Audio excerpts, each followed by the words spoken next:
So let us discuss last year's question paper, though the style was different.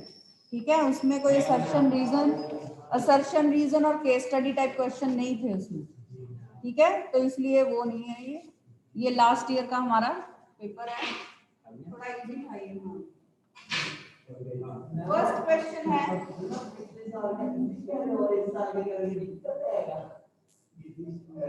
number 1 is a star is moving away from earth with a velocity of 10 meter per second.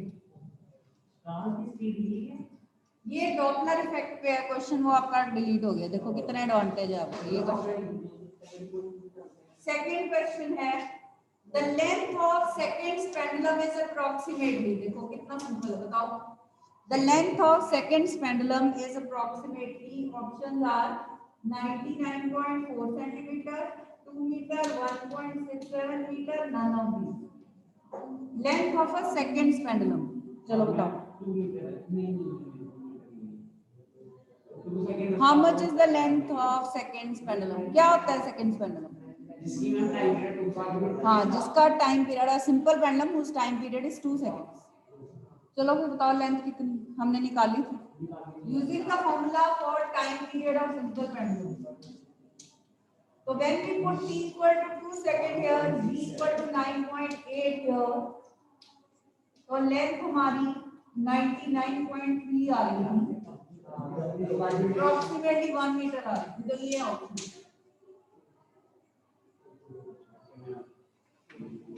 ठीक है, that was approximately 1 meter.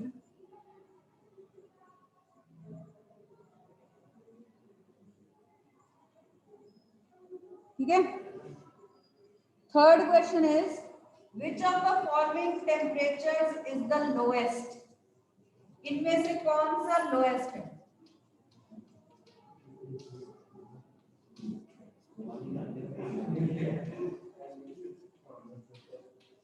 चलो lowest temperature कौन सा है इनमें से. पहले सबको एक में कन्वर्ट कर लो तभी कंपेयर कर सकते हो. ये दोनों सेल्सियस में, इनको सेल्सियस में करो.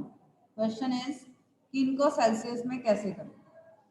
If you remember the formula, C is 5/9 F minus 30. ठीक है, फ़ारेनहाइट वाला टेम्परेचर पुट करो, सेल्सियस में आ जाएगा. ये देख लो कितना माइनस में ही है. बचपन से ये वाला फॉर्मूला करते आ रहे हो, C और F वाला, है ना. तो ये पहला तो हो जाएगा. अब C और K में क्या रिलेशन है. K C plus 273.1, चलो उसको छोड़ दो. तो ये आपका सेल्सियस आ जाएगा A minus 273. तो 100 minus 273 minus 173 डिग्री सेल्सियस, मतलब ये आपका minus 173 डिग्री सेल्सियस. ये कितना आया, ये कितना आया देखो. फर्स्ट वाला सॉल्व करो.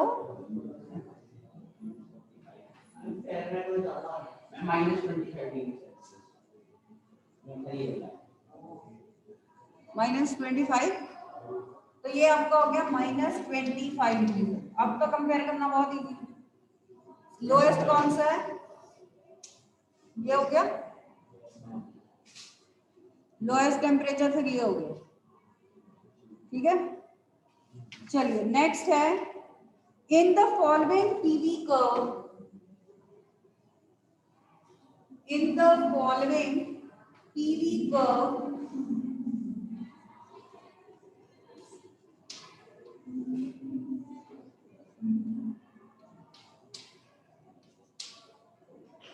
AC represents.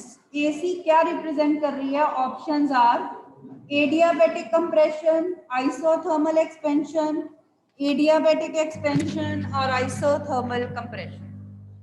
क्या रिप्रेजेंट कर रही है पीवी कर्व में AC. हाँ, पीवी कर्व में AC क्या रिप्रेजेंट कर रही है. पहले तो देखो कंप्रेशन है कि एक्सपेंशन है. एक्सपेंशन है, क्योंकि वॉल्यूम इंक्रीज हो रहा है, एक्सपेंशन है. और एडियाबैटिक कर्व स्टीपर होती है हमेशा. तो स्लोप किसकी ज्यादा है, AC की. ठीक है, कैसे पता लगा?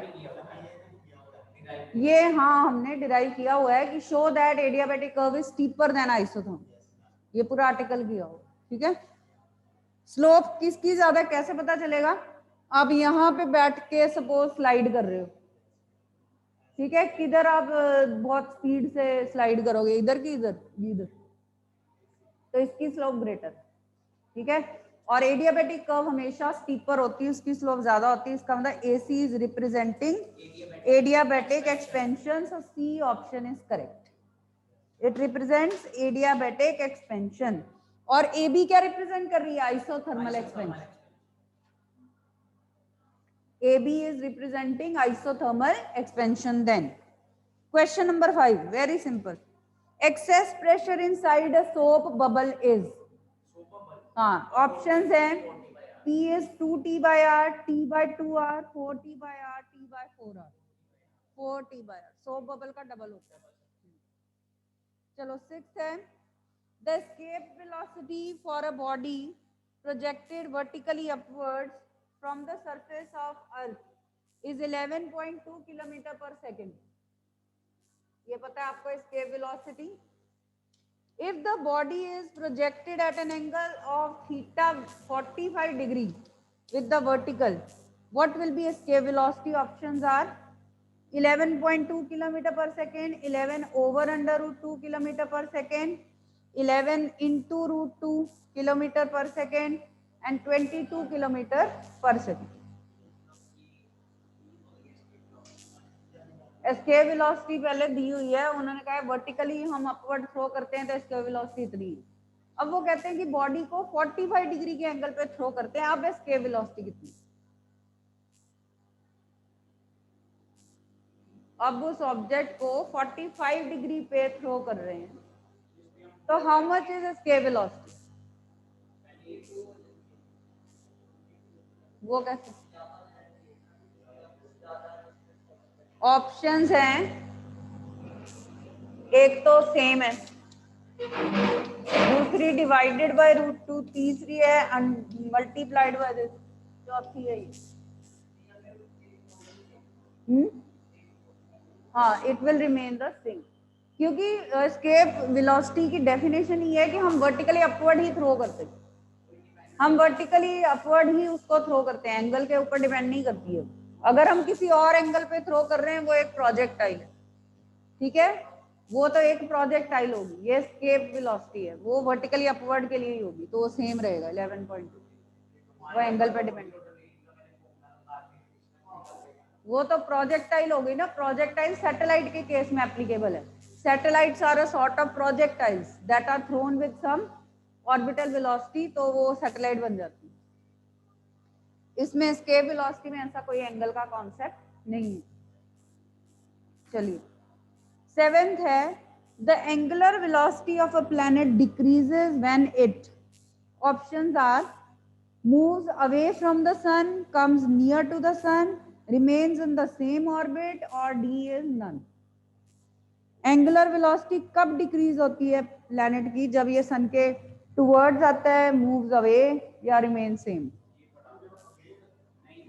कंजर्वेशन ऑफ एंगुलर मोमेंटम ही है यहाँ, तो moment of inertia inversely proportional to angular speed के बेसिस पे आप करोगे, तो इसकी एंगुलर स्पीड डिक्रीज हो रही है, मतलब मोमेंट ऑफ इनर्शिया इंक्रीज हो रहा है, डिस्टेंस इंक्रीज हो रहा है, so it is going away, moving away, A part is correct. बढ़ नहीं रही, डिक्रीज हो रही। क्वेश्चन है, angular velocity of a planet decreases when it what, तो मूव्स अवे, अगर अवे जा रहा होगा वो एक्सिस से, सन से, तो आई बढ़ जाएगा और ओमेगा कम हो जाएगा, ठीक है। नेक्स्ट है question number 8, a railway coolie carrying a load of 20 kg weight on his head walks a distance of 10 meter on a horizontal surface. Work done by coolie against the force of gravity is 0, 200 joules, 200 into 9.8 into 10 joule, none. Work done by coolie against the force of gravity, बताइए। Options हैं 0, 200 joule, 200 into 9.8 into 10 joule, मतलब mgh लगाया हुआ है, और none. क्या option है? I repeat the question, a railway coolie carrying load of 20 kg weight on his head walks a distance of 10 meter on a horizontal surface. The work done by the pulley against the force of gravity is how much? अरे zero है, 9th का question है ये। वो data तो आपको दिया ही हुआ है, जब एंगल ही 90 डिग्री का बन रहा है तो वर्क डन जीरो है। अगर पुली स्टेयर्स क्लाइंब कर रहा हो तब वर्क डन होगा, अगर वो हॉरिजॉन्टली जा रहा है फिर वर्क डन जीरो ही होता है। स्टेयर्स में तो कुछ वर्टिकल हाइट भी कवर कर रहा है ना, वो वर्टिकल हाइट भी कवर कर रहा होगा। Okay, 9th question, for what value of A vectors a and b are mutually perpendicular?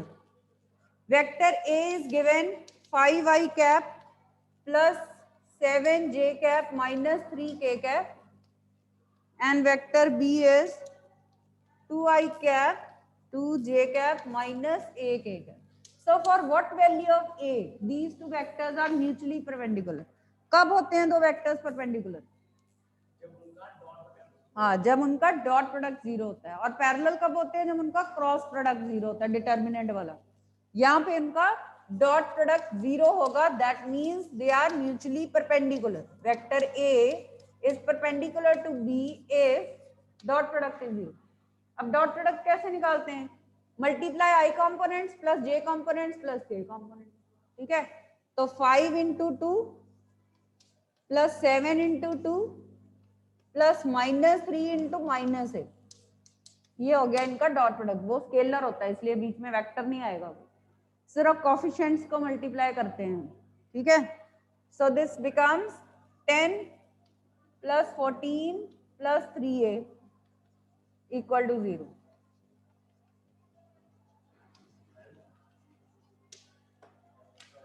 a is -8।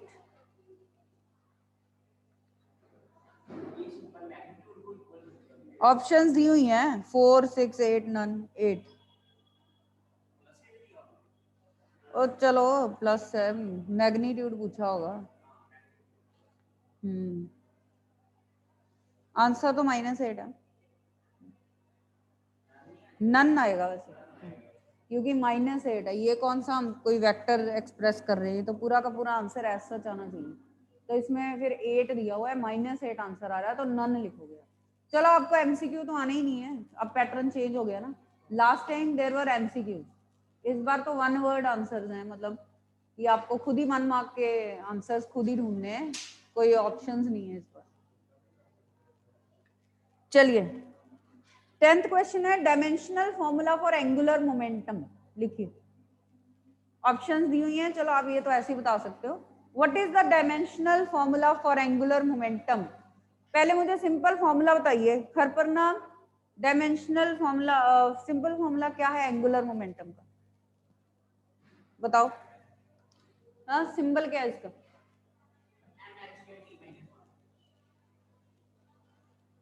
पहले फॉर्मूला बताओ, सिंबल क्या होता है? ये देखो, एल। टाउ जो है वो तो टॉर्क का है, एंगुलर मोमेंटम, हाँ ये टॉर्क होता है R F sine phi, R cross F, और angular momentum R P sine phi R cross P होती है। बच्चे ये चीजें याद रखनी चाहिए, पी इज एम बी, तो एम बी आर होता है, ये याद होगा आपको। लीनियर एंगुलर मोमेंटम का फॉर्मूला होता है एम बी आर। अब पुट कर दो, मास की m1, वेलोसिटी की l1t -1 और डिस्टेंस की l1, सो m1 l2 t -1। यही आ रही तुम्हारी, ठीक है? What is the dimension of coefficient of viscosity ईटा? याद है कुछ? ईटा की डायमेंशन याद करने को कही हुई है आपको। Coefficient of viscosity m1 l-1 t -1। हर पर नाम फोर्स की डायमेंशन बताओगे, फोर्स की डायमेंशन बताओ।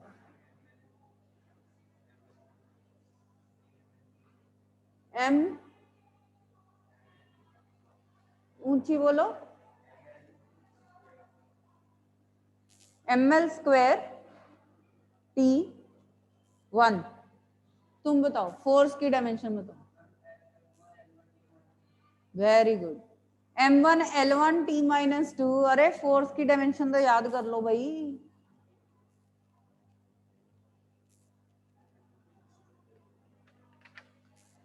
Eleventh question. Oscillations whose amplitude doesn't change with time are called dash oscillations। बताइए।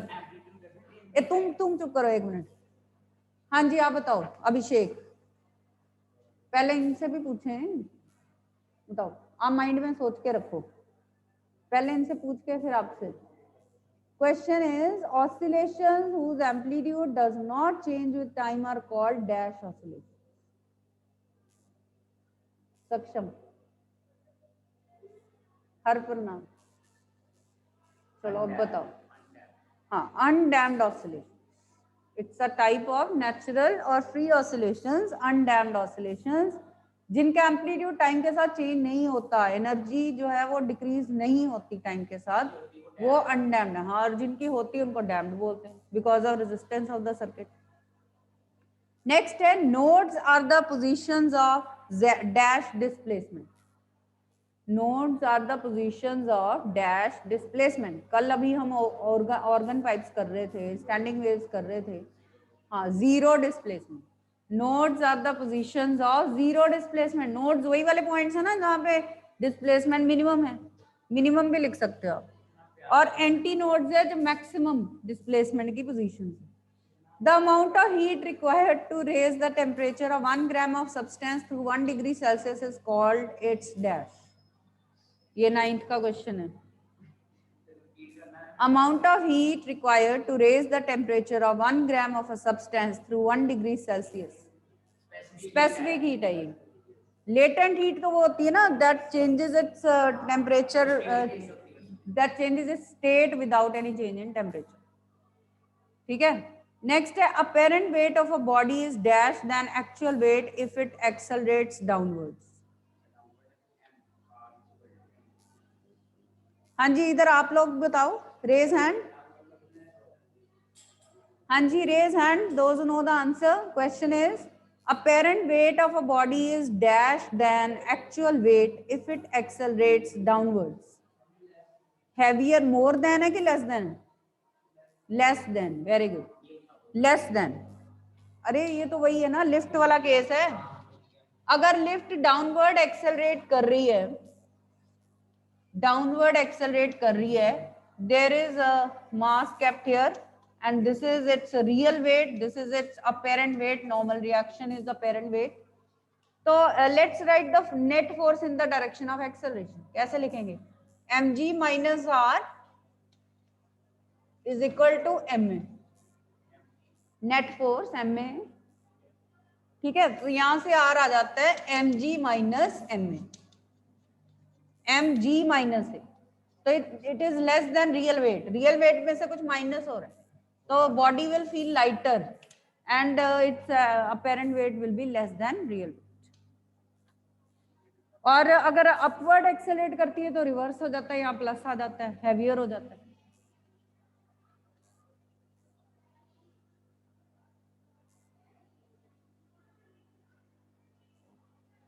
चलो 15th है the range of a projectile is same for two angles of projection, these angles are dash and dash। हाँ theta and 90 minus theta. आप क्या कह रहे हो? नहीं नहीं आप उसको कह सकते हो theta plus 45 degree, theta minus 45 degree, difference 90 का, या फिर theta and 90 minus theta. Very simple. चलिए नेक्स्ट है what is zeroth law of thermodynamics. चलो जल्दी बोलो। लॉज सारे कर लो अच्छी तरह से, थर्मोडायनेमिक्स के सारे लॉज कर लो। मैं आपको लॉज का एक बार नेम बता देती हूँ कौन कौन से लॉज हैं। एक minute, zeroth law, first law, second law of thermodynamics, उसके बाद आपका Newton's law of cooling, Stefan's law, Kirchhoff's law, Wien's displacement law. ये अच्छी तरह सबकी स्टेटमेंट आपको आनी चाहिए, एटलीस्ट स्टेटमेंट। चलो बोलो।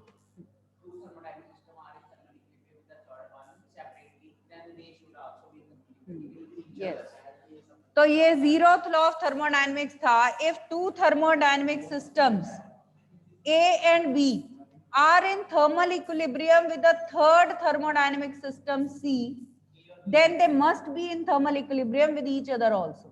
तो यहाँ पे एक एडियाबैटिक वॉल थी जो इंसुलेटिंग वॉल है, जो हीट एक्सचेंज अलाउ नहीं कर रही डायरेक्टली। यहाँ कंडक्टिंग वॉल है शोइंग कि A और C थर्मल इक्विलिब्रियम में है, B और C भी हैं, क्योंकि कंडक्टिंग वॉल की वजह से अगर उनका टेम्परेचर डिफरेंट होता भी तो हीट फ्लो कर जाती high to low temperature till temperatures become the same. और अगर हम एडियाबैटिक वॉल रिमूव कर देंगे कुछ होगा ही नहीं, जैसे था पहले वैसे ही रहेगा। इसका मतलब ए और B already in thermal equilibrium थे, पहले से ही थे। So this is zeroth law of thermodynamics, that if two thermodynamic systems A and B are in thermal equilibrium with a third thermodynamic system C, then they must be in thermal equilibrium with each other also. ये zero first वही dq is equal to du plus dw।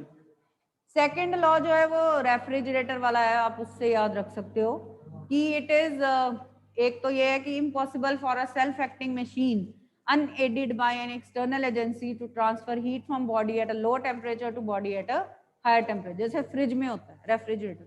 वहां से याद रखो कि बिना power supply के refrigerator ऐसे नहीं कर पाता, वो कम टेम्परेचर से हाई टेम्परेचर पे हीट थ्रो कर रहा है, तो उसके लिए उसको पावर सप्लाई चाहिए, कंप्रेसर चाहिए।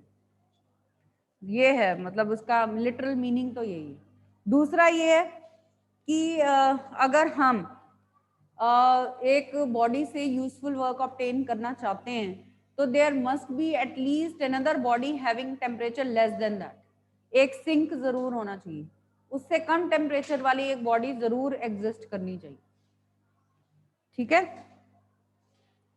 नेक्स्ट है how does viscosity of liquids change with increase in temperature. Viscosity पे क्या इफेक्ट होता है? हॉट सूप टेस्ट बेटर, करवाया ना क्वेश्चन? हाँ, डायरेक्टली प्रोपोर्शनल। अगर हम temperature inversely proportional. Hot soup taste better, hot soup है, आप उसको हॉट ही सूप पीना पसंद करते हो, ठंडा सूप आपको टेस्टी नहीं लगता। ठीक है, उसका रीजन क्या है? विस्कोसिटी जो है वो कम हो जाती है ऑन हीटिंग। हाँ जी, विस्कोसिटी आप देखो, हनी है, हनी विस्कस होता है, आप उसको हीट करो तो वो थिन हो जाता है, विस्कोसिटी कम हो जाती है ना। क्या कह रहे हो?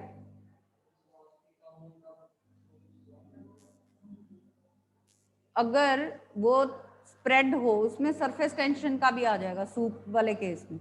यहाँ विस्कोसिटी के केस में आप हनी का एग्जांपल लो कि हनी बहुत थिक होता है, वैक्स जैसे वैक्स होती है वो बहुत थिक होती है बट विस्कस होती है। जब हम उसको हीट करते हैं तो वो फ्लोई हो जाती है, मतलब उसकी विस्कोसिटी कम हो जाती है। ठीक है, so viscosity of liquids decreases with increase in temperature.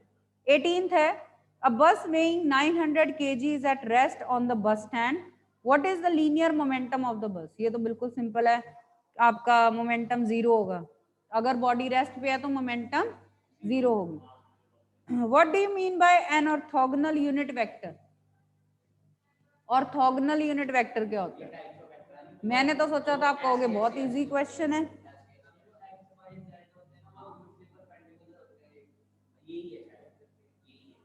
पर X Y Z are not unit vectors. कुछ ऐसे पर है कैसे ये बताओ। ये जो I cap, J cap, K cap है, they are called orthogonal unit vectors. The unit vectors along X Y Z axis they are called orthogonal unit vectors. Axis तो हमारी coordinate axis X Y Z है, हम unit vectors की बात कर रहे हैं। इन एक्सिस के अलोंग जो वेक्टर्स है वो भी तो फिर म्यूचुअली परपेंडिकुलर है ना। Orthogonal unit vectors are I cap, j cap and k cap that are directed along the three axes x, y and z that are having angle of 90 degree between them. Axes या directions and they are having an angle of 90 degree between them. So I cap, j cap, k cap they are called orthogonal unit vector. मतलब by definition क्या है? The unit vectors that are perpendicular to each other are called orthogonal unit vectors. ठीक है। आगे है solve 7500 over 20.83 with due regard to significant figures। चलो पहले तो डिवाइड करना पड़ेगा, फिर आंसर देखते हैं क्या आएगा। डिवाइड करो। हाँ सॉल्व जैसे मर्जी करो, सॉल्व जैसे मर्जी करो। इसका हमने ये देखना है कि आंसर क्या रखते हो आप। जो आंसर आता है उसमें रखते कितना हो आप, एक्सप्रेस कितना करते हो।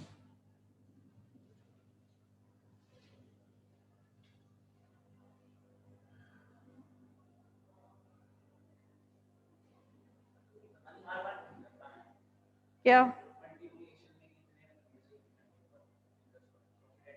चलो पहले बताओ वो आंसर कितना है, फिर करते हैं डिस्कस।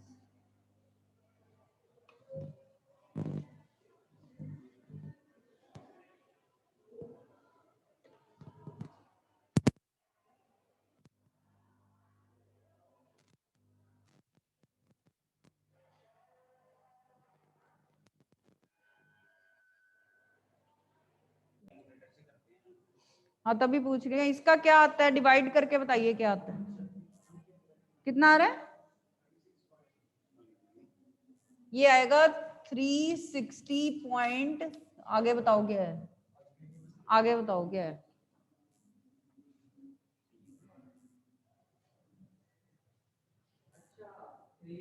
नहीं 360 आगे क्या है, 60 है कि नहीं, आई एम नॉट श्योर। 0 नहीं है, आगे क्या 36 पॉइंट है, 360.057। डिवाइड करते एज सच इतना आता है 360.057 इतना आता है, मतलब यस मैम। बिना राउंड ऑफ किए ही आ रहा है ना। हाँ ठीक है। चलो अब बताइए आंसर कितना रखना है हमें। इसमें 2 सिग्निफिकेंट फिगर्स हैं, इसमें 4 हैं, आपके आंसर में होनी चाहिए 2। मल्टीप्लाई डिवाइड करते time you have to retain minimum number of significant figures in the answer, तो 2 होनी चाहिए। अब बताइए फिर क्या होएगा, राउंड ऑफ करिए कि इसमें 2 सिग्निफिकेंट फिगर्स हो। Yes anyone out of you बताइए आंसर क्या रखें। 360 पॉइंट 360.06 में कितनी सिग्निफिकेंट फिगर्स,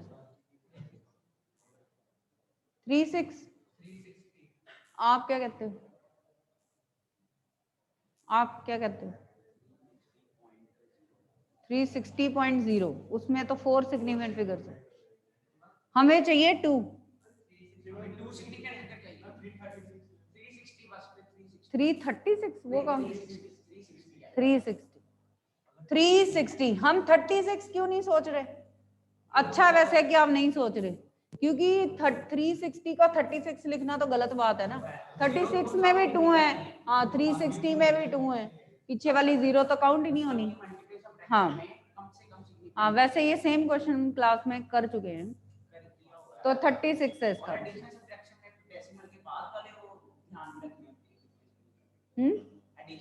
एडिशन सब्ट्रैक्शन में minimum number of decimal places, minimum number of decimal places, multiplication division में मिनिमम नंबर ऑफ सिग्निफिकेंट